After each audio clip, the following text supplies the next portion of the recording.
لیکن پاکستان کو ڈیفالٹ سے بچانا بھی بہت بڑی ایک ذمہ داری تھی، اور اس کے بعد پھر دھمکیاں اور الٹیمیٹم جب ملنے شروع ہو جائے تو پھر ہم تو الٹیمیٹم کے آگے تو کھڑے ہونے والے لوگ ہیں، ہم بیٹھنے والے لوگ نہیں ہیں، جھکنے والے لوگ نہیں ہیں۔ میں نے کہا میں نے شہباز صاحب کی اسپیچ تیار تھی، شام کو انہوں نے اسٹیپ ڈاؤن کرنا تھا، اسپیچ ان کی ریڈی تھی، میں نے اسپیچ دیکھ لی تھی، اور میں نے پھر ان کو چند گھنٹے پہلے میں نے کہا انہوں نے دھمکی دی ہے، الٹیمیٹم دیا ہے، اب الٹیمیٹم کے سامنے آپ نے کھڑے ہونا ہے، ملک ڈیفالٹ کی طرف جا رہا ہے، آپ کھڑے ہو جائیں۔ ہم نے اسٹیپ ڈاؤن نہیں کیا، عنان حکومت کو سنبھال لیا، پھر اس کے بعد کڑوے فیصلے بھی کرنے پڑے پاکستان کو بچانے کے لیے ڈیفالٹ سے، اور پھر اس کے بعد یکے بعد دیگرے جب فیصلے ہوئے تو پھر ایک مجبوری تھی جو ہمیں کرنی پڑی۔ تو میں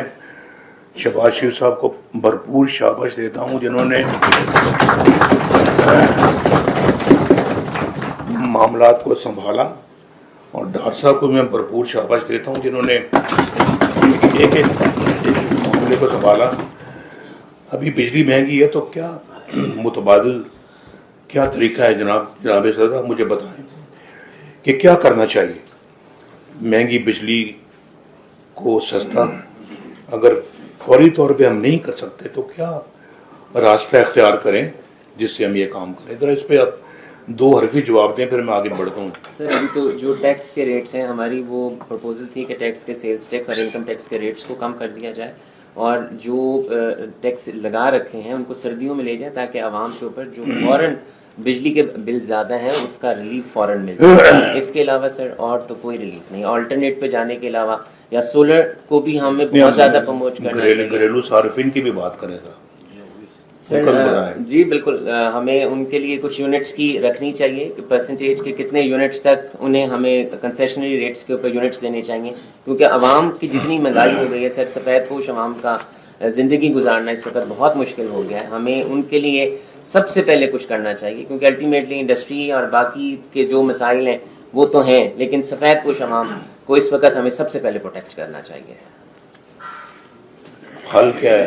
حل سر ریٹس کم کرنے ہوں گے ہمیں، انکم ٹیکس چونکہ انکم ٹیکس اور سیلز ٹیکس کے ریٹس ہیں اس کے اوپر زیادہ، وہ ہمیں ریٹس کو کم کرنا ہوگا تاکہ ہم امیجیٹ ریلیف دے سکیں، اور جو ٹیکسز ہیں انہیں پچھلے جو ٹیکسز تھے جو اب آ رہے ہیں ہمیں ان کو آگے سردیوں میں لے کے جانا ہوگا تاکہ سردیوں میں نارملی بجلی کے بل جو ہیں وہ کم آتے ہیں، سوائے ریٹس کم کرنے کے، ٹیکسز کو کم کرنے کے سر اس کے علاوہ کوئی ریلیف۔ یا سولر پہ ہم جائیں، ہمیں سولر، کیونکہ اس وقت سے سولر بھی جو لوگ لگا رہے ہیں انہیں اس میں پرابلمز آ رہے ہیں، سولر نیٹ میٹرنگ نہیں ہو رہی، سولر کے میٹرز نہیں لگ رہے، کیونکہ اس میں ساری انویسٹمنٹ تو ایک انڈیویجول کی ہوتی ہے، اس میں اسٹیٹ سے نہ پیسہ لیا جاتا ہے نہ بینک سے پیسہ لیا جاتا ہے، جو بھی آپ نے سولر کے پینلز لگانے ہیں، اور الٹیمیٹلی آپ گرڈ میں بجلی بنا کر پرووائڈ کرتے ہیں، تو ہمیں سولر کو زیادہ سے زیادہ پروموٹ کرنا چاہیے۔ باقی بھی اپنے ساتھیوں کو یہ کہوں گا کہ اس کے بارے میں بہت سیریسلی سوچیں آپ کہ اس مسئلے کو ہم نے پرائرٹی پہ، اگر ہم پاور میں آتے ہیں، اگر ہم الیکشن میں کامیاب ہوتے ہیں، اور اگر ہم اپنا اللہ تعالیٰ ہمیں موقع دیتا ہے دوبارہ، تو پھر اس کو ہمیں ٹاپ پرائرٹی بیسس کے اوپر اس مسئلے کو حل کرنا ہوگا۔ اس کے حل کیے بغیر ہم جو ہے نا وہ غریبوں کا تو خاص طور پہ غریبوں کا مسئلہ حل نہیں کر سکتے، اپنی بزنس کمیونٹی کو جو ہے نا وہ اور انڈسٹری کو ہم صحیح طرح چلا نہیں پائیں گے۔ یہ ہے یا جو لائن لاسز ہیں، جو اوور ہیڈز ہیں، وہ ہماری اپنی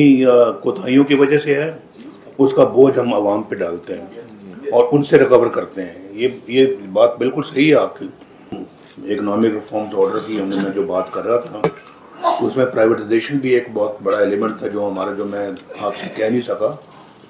یہ ہم ہی ہیں جنہوں نے آ کے پاکستان کے بینکوں کو پرائیویٹائز کیا، ہم ہی ہیں جنہوں نے پرائیویٹ بینکس کو آ کے اجازت دی کہ آپ بھی آئیں اور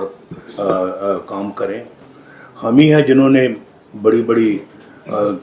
چیزوں کو پرائیویٹائز کیا، انشورنس کمپنیز کو پرائیویٹائز کیا، اور پھر